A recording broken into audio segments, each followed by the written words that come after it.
On the fixing of this property? I know you said pretty much upstairs you kind of kept the same footprint, right? Yeah, we actually kept a lot of things, but we're going to change some stuff out. But we just put it out on the market just because it wasn't any inventory in the market. Okay. So we was just like, we throw it out. If somebody come and buy it, they can have it. But the windows need to be changed. Was original still in here that we need to fix. And everything else, we just opened up this area. Everything else remained the same. We added a bathroom in the basement. Other than that, everything else was in here. So the floor plan as it currently is totally open from front door to kitchen. Mm-hmm. That was sectioned off previously like a a normal old school footprint, right? Correct. So how was it sectioned off as like 3 separate rooms? No, it was just sectioned off as a come in. It was a living room, dining room, then the kitchen area. Okay. But the kitchen had a wall, like a partial wall. Okay. Correct. All right. So, any questions? So pretty much this particular job, what made it more cost effective than other jobs, the fact that it already had HVAC, the ductwork inside, didn't have to do major layout changes upstairs, just opened up the floor plan on the first floor. The basement was already opened up, so you just finished it and put a bathroom in there. And there's not much of room in the backyard, so there's no need for a deck or anything like that. So, any questions on fixing it? Yeah, there were a couple Nancy? of things that struck me. Okay. I really find it striking how you use the crown molding. Most people don't use it upstairs, but I saw you used it with the extra high baseboard to really good effect. And it creates this. I mean, the fact that it's all the same all around sort of streamlines it, and it seems to make it more spacious. It's very interesting. And I was interested to know about why you put a skylight in the bathroom as opposed to an ordinary window. Was that a change on your part, or was that? No, it was a skylight in there, so I just, that's the original, so I just took the original one out and put the new one on top of it. Yeah, the question was about, well, comment about how nice it is to have the crown molding all the way on the first floor, going up to the second floor.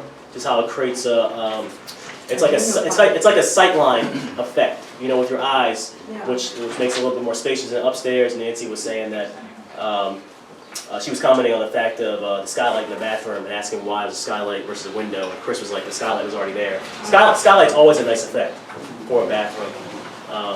Will? In DC, since we have row houses, you see more skylights in the bathrooms, because most of the time there's no way you can put a window in the bathroom. This is semi-detached, which is why the obvious thing. That's the way they design everything here, and they didn't want to change it for just this one. Yeah. So it's funny because I see that more in Baltimore. every house on this road has the same design. Right, and so I guess the basic answer is the cost to put a window in that bathroom versus replace a skylight, you don't get the return in the value when you resell. And you had to, in DC, you had to be worried about permits. So in a job like this, you can do a touch and go, meaning you can go get a walkthrough permit. See, to cut a window in that bathroom or cut a window here, it's going to add a permit because we changing the way the house was. Okay.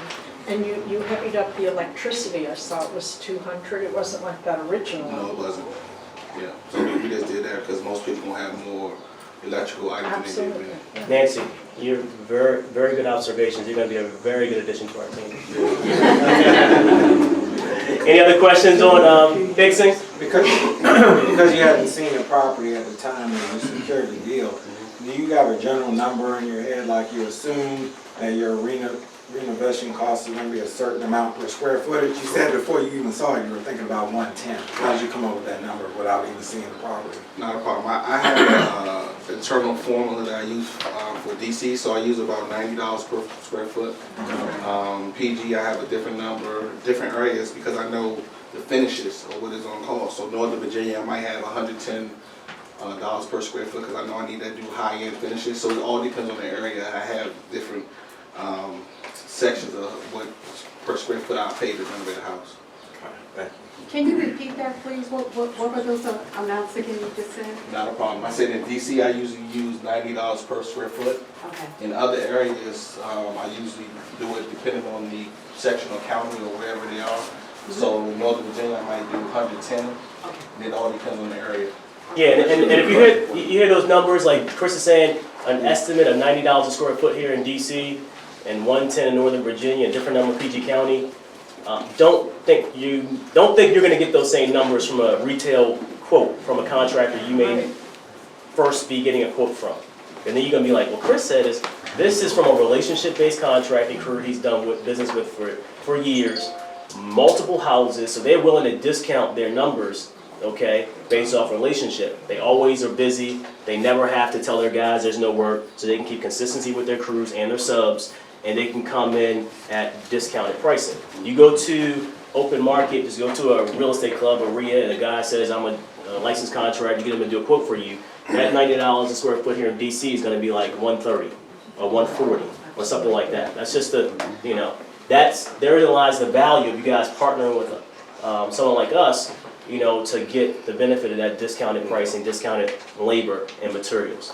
Any other questions on fixing? Question. So on your, because I know Chris, you guys have been a long time. What do you find that the timeline is with DC now, basically going through start to finish? It depends on how extensive your work is going to be. Let's say a total gut, all the way down to the bottom, basically to the frame and bring it right back up. Well, you depending on your architect and who gets your permits, you can be 90 days before you get a permit. It just depends on the relationship with your contractor, the person pulling your permit. Like I said, I've done condo conversions where the permit took a year. Correct. I've done condos where it took 6 months. It all depends on who's doing the permits and things. So how long does this one take? This didn't take anything because this was a touch and go. Because if you look on the MLS when it first was listed, everything was the same. So the only thing I did was updated it, add the ceiling, and punch out the wall, and I was out. So it wasn't really, I didn't have to wait at all. I just walked through. Yeah. And then to comment on your permit and dealing with DCRA, actually my mastermind group actually met for the first time yesterday, and one of the members who does condo conversions was speaking about the timeline to get something through dealing with his architect taking three plus months, and another member of the mastermind group was like, it took that long, my guy gets this done in like 48 hours. So it's all about the relationship that you have, and so that was a shameless plug for my mastermind group. If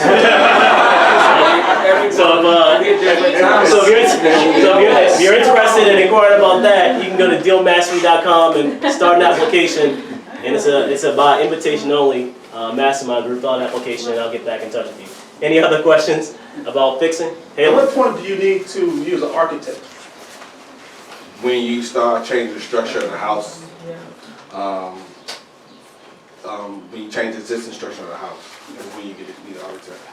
Do you work in Baltimore? So example of Do you that. also work in Baltimore? No, I don't. I do though. Yeah, I do Baltimore Metro and DC Metro. It's good.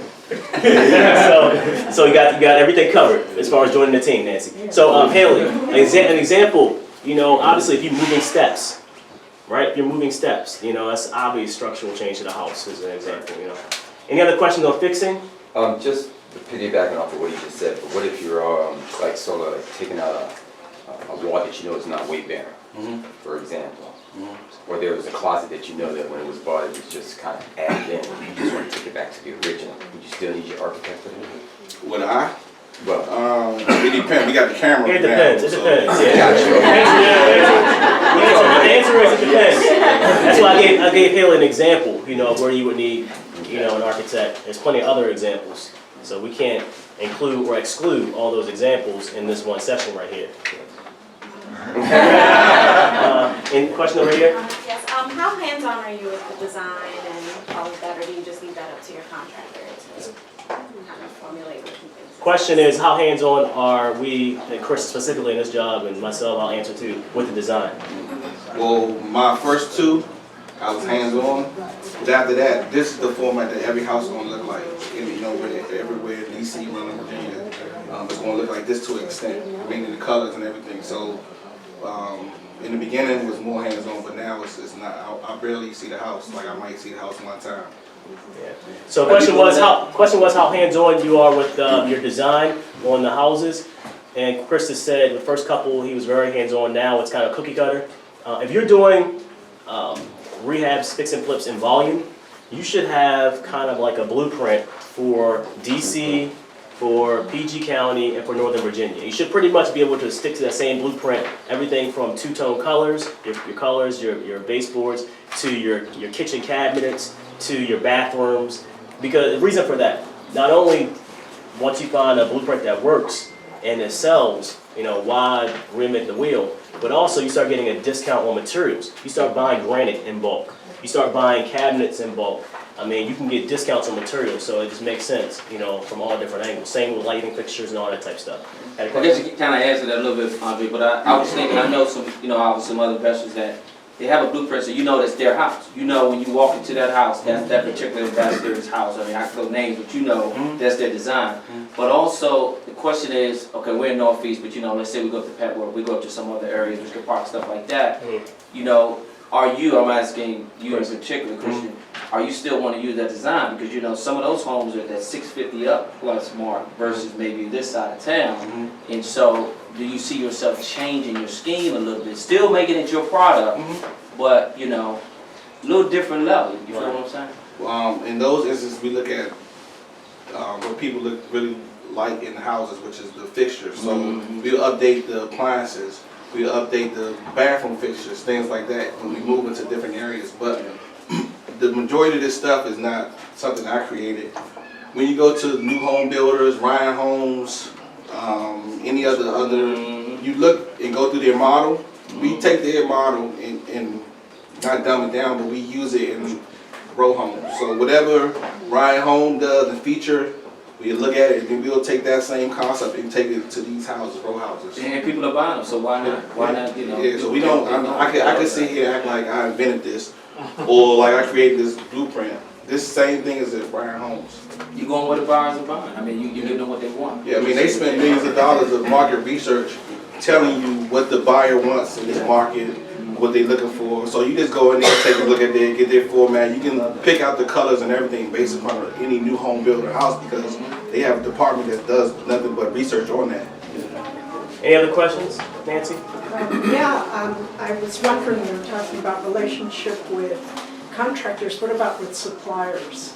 Because I have a client, for example, that when they buy a kitchen set of cabinets, they buy extra for their next project, and I'm wondering if you're in the mode of, like, leveraging each purchase for more. Yeah, that's fine. So I was wondering about your relationship with suppliers. well, my job is an investor. So I stick to the investor part. I let the contractor do that part of it. So my example is I let them handle that. I'm sorry. That part of it, and I stick to what I do best, which is putting these type of things together. So their relationship with their manufacturers with the suppliers. Yeah, but if you have one, that's great because I mean you'll get good pricing when you do it. But I stick to what I do. Okay. Any other questions about fixing? I'm sorry, I came in at towards the end, but I didn't hear. How much did you acquire this property for? It's $350. It's on the MLS. Okay. If you look at the property history. Okay, got it. Thank you. And it's $350 purchase and a $70,000 renovation. Okay, thank you. I apologize if I missed your response to this question earlier, but to repeat an inquiry that the gentleman over here posed earlier, when you got control of this property, from the time that you sent your contractor in to start the job until the concluding point to bring it up to this state, how long did that take you? That's a good question. It might have took me 90 days. Okay. But it could have took 30 days. Because I have different other projects going on, we was kind of doing things in the system. But I could have been done in 30 days because it really wasn't nothing to do. Gotcha. Any other questions on the fixing portion? Okay, now, so we covered finding the deal, funding the deal, and fixing the deal. Now, the flipping side. A lot of times, people get stuck on the flipping end of things because they don't buy correctly. Does that make sense? Because you got to start with the end in mind. So your ARV has to be accurate. To Nancy's question earlier about things being fluid, how do you project your ARV? if you're way too aggressive to get ARV, and Chris was trying to list this property at $699, then it would sit on the market. So the first thing you got to do when you're flipping a house is you have to know your numbers. You got to accurately, know what your list price is going to be, your after repair value. That's the first thing. And then the second thing is you have to make sure that you are renovating with quality to actually hit that number. So you guys walk through basement to upstairs, and so the craftsmanship clearly meets the mark in terms of the value. And then lastly, you have to make sure that you have a system and a network of high-performing agents that you're tapped into and have relationships with that can do open houses, that have pre-qualified buyers ready looking in DC, so forth and so on. Because even though the market's a seller's market, if your plan to flip a property is just to list it on the MLS and walk away and just wait for offers to come in, then you're doing yourself a disservice. There's so many different things you can do. Now, I know this house isn't staged here, but I know Chris does stage some of his houses, depending on, and a lot of investors stage houses. So I know there's a couple things that he hasn't done in this house yet, because he said, like he said, he put it on the market to see if he can get a quick sale at the price, and we'll go from there, knowing his price is accurate and he's confident in his pricing.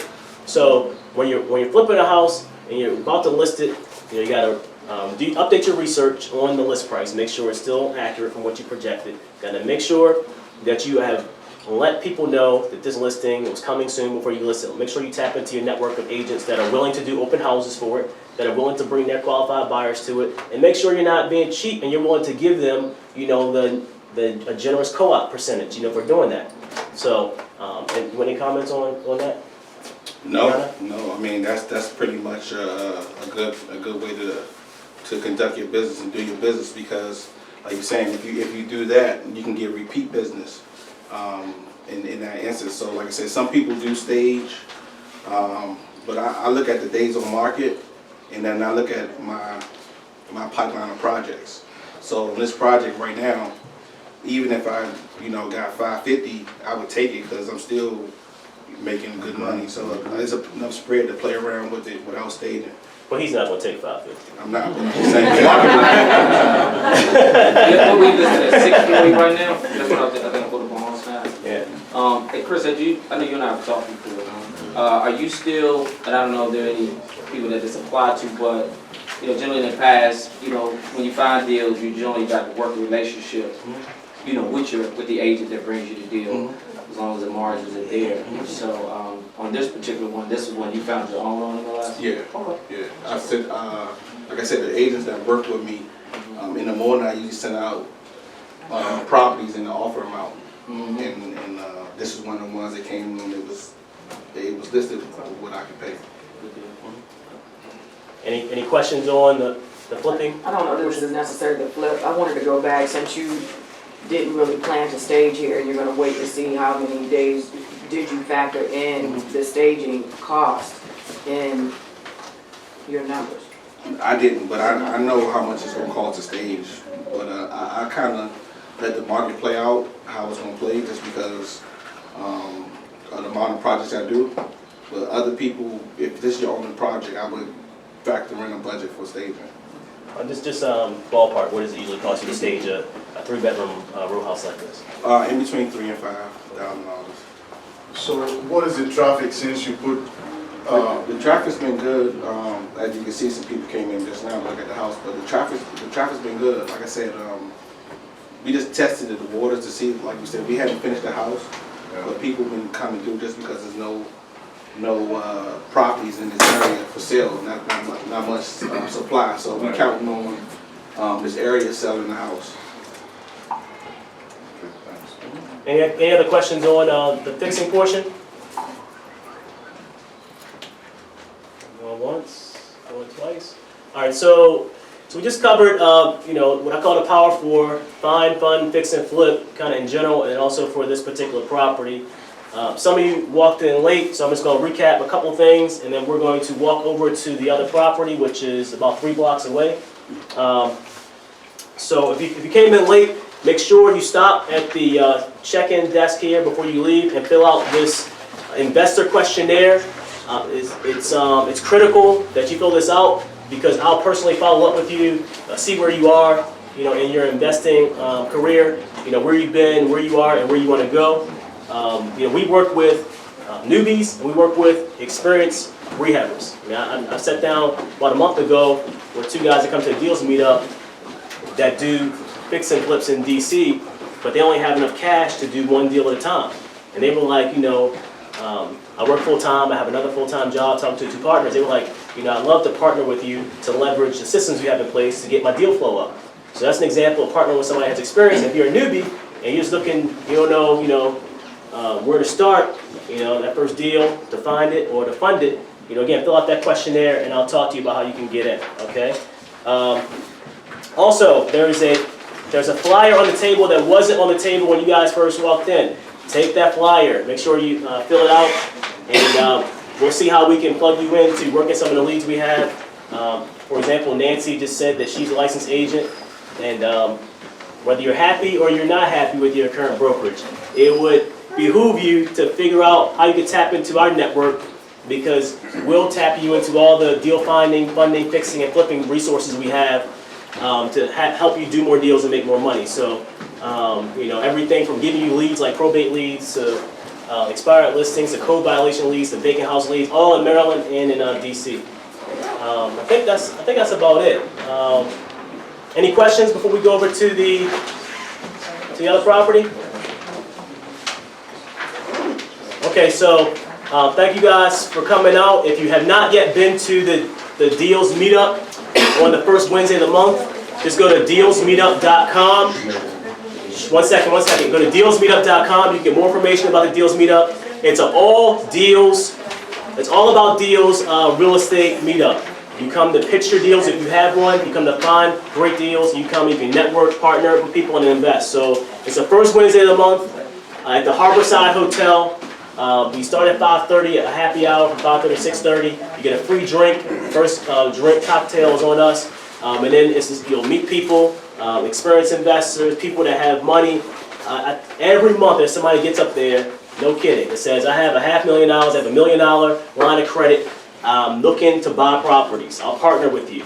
And so, right after that person says that, they sit down and I say, partner with me. Because we have the same resources to help you do deals. No, and all jokes aside, there's enough business, enough inventory, enough product to go around. It may not seem that way, but that's because you may not have the systems in place to actually take these deals down. But there's enough, between Baltimore Metro and DC Metro, there's enough, to help everybody, feed everybody, to get into these fix and flips. So don't have that scarcity mentality. There's an abundance of opportunity if you plug into the right systems and resources. So come out to the meetup, first Wednesday of the month, at the Harborside Hotel, dealsmeetup.com. And we're about to walk over to the next. Can you plug that address just in case people didn't get to walk Oh, I'm here sorry. first? The address here? No, there.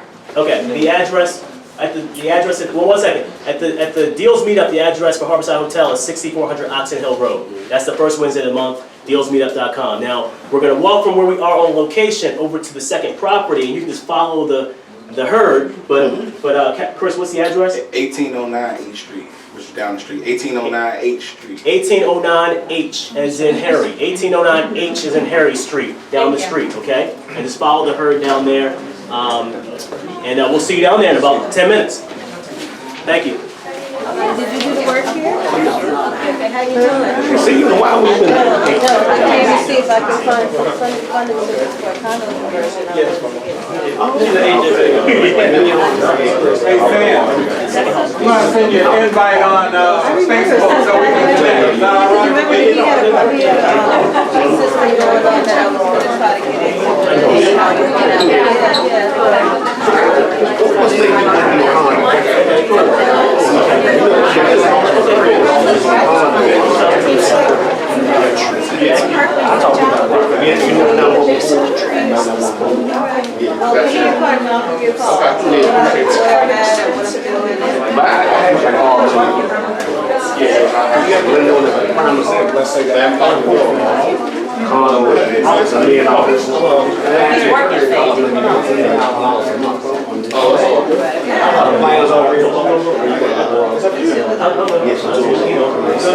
get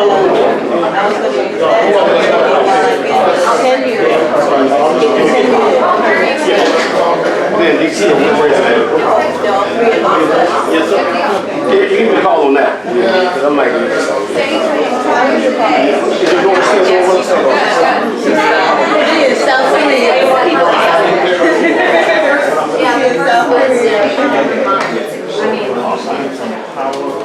This still recording?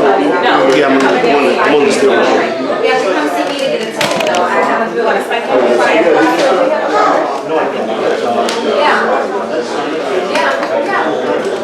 Good. Yeah. Actually, make yourself bigger. There's get on the team early. You too.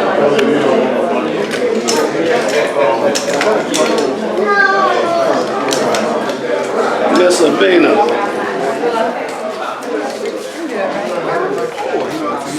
Definitely that. So nothing else. I tell all this. I never. Hey, what's going on with you? I think about Thursday.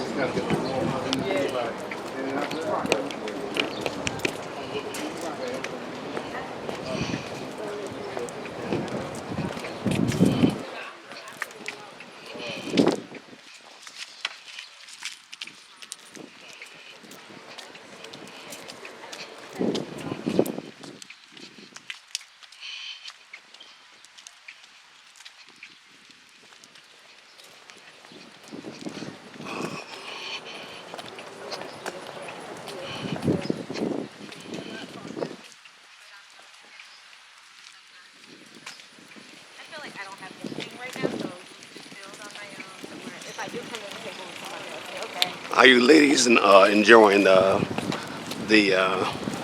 presentation here? It was very nice. Yeah, it's very detailed. Yeah. Answered all the questions. I like going to these because it gives you. When are you going to do your own? I'm trying. That's what we're talking about. I'm trying. Look, You have my card, so like I say, you can't go what was wrong your with name? Brian Shanklin. You can't go wrong with either dealing with me, Chris, or Andre.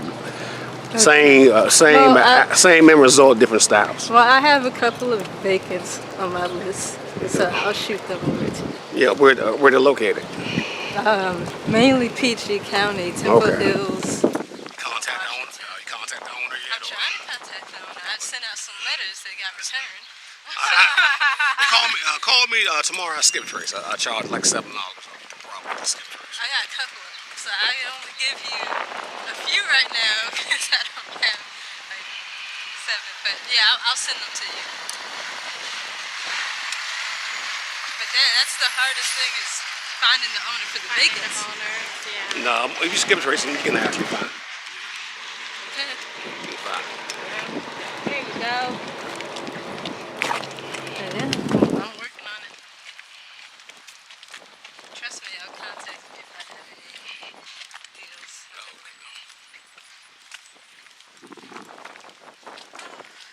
This breeze is so helpful. Like since last night, it's been feeling like real nice. Yes. Yeah. I don't know if that means rain is coming though. Well, we need some rain. We do.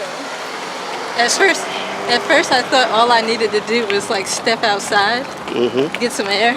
But you were thirsty. I am. Like as soon as I go home, that's the first thing I'm doing. Thinking about doing like a brunch since I'm in DC and I've really been here for a So what are you doing in real estate? I'm just a realtor right now. Well, who are you at? Exit Bennett. Oh, okay. Yeah. I do stuff with Greg too. Okay, yeah. Yeah. That's what I was asking her because Yeah, she is also. Yeah. So I was asking her, you know, being that she comes to more of this than me, what's the difference? I guess this is the investing side. Yeah, Greg's meetings are somewhat similar too. So. Yeah, exactly. Yeah. But I just got hip on this whole investing, flipping and things, so. But a whole lot of the agents in your office are not willing to share, or. Share. I used to have a buddy over there named Ophelia Nicholson. I think she left like last year. Well, it's not necessarily share. If you ask, they'll answer questions, but it's more so like they just throw it out there and then like, okay, what do I do next? You know, it's kind of a, if you really want to coach, that's the problem.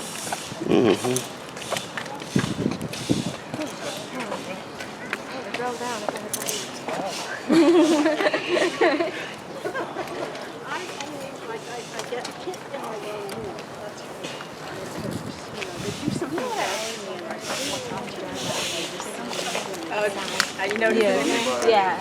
Yeah. Okay. Yeah. I do. That's the way for learning. I'll do it.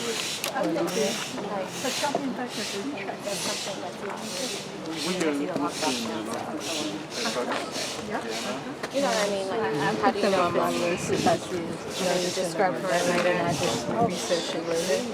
Yeah, if I see a lot less, I just keep going. Yeah. You don't need to, but you can just call. It's very opposite. Oh, absolutely, and Montgomery's the same way too. Yeah.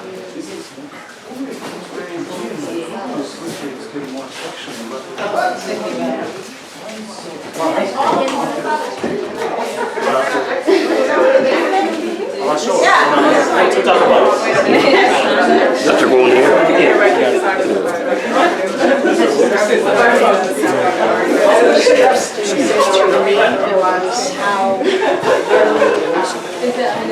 So are you gonna talk down here? I'm not sure. I mean, I think we're good as far as the talking. You know what I mean? This is too much to bring all this stuff over, your lighting and all that type of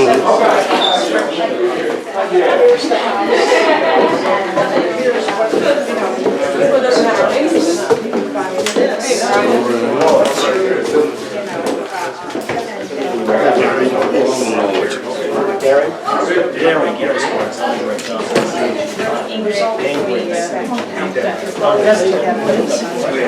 What's my name? Black. Coach Joe. You been, man?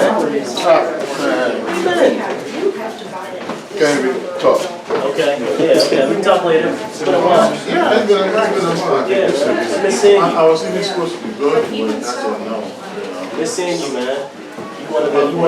Run after that season. So you got slammed at work. Yeah. I got you. So it's beginning to come to work now. So. Okay. All right, good. And I don't own any part of the business because. Yeah, that's big. What's going on, man? We got a follow-up. Yes, sir. Yeah, I had a mastermind meeting yesterday, all day, which was tremendous. And obviously back at it this morning, so it's just nonstop. I woke up late. We got to roll, son. We got to go. We got to get down. I rolled down here. I sent a reminder text to everybody this morning, so it looked like it was a good turnout, so.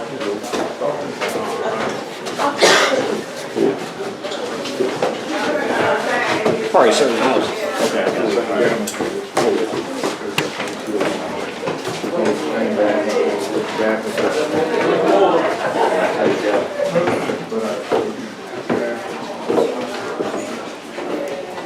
Thank you, sir.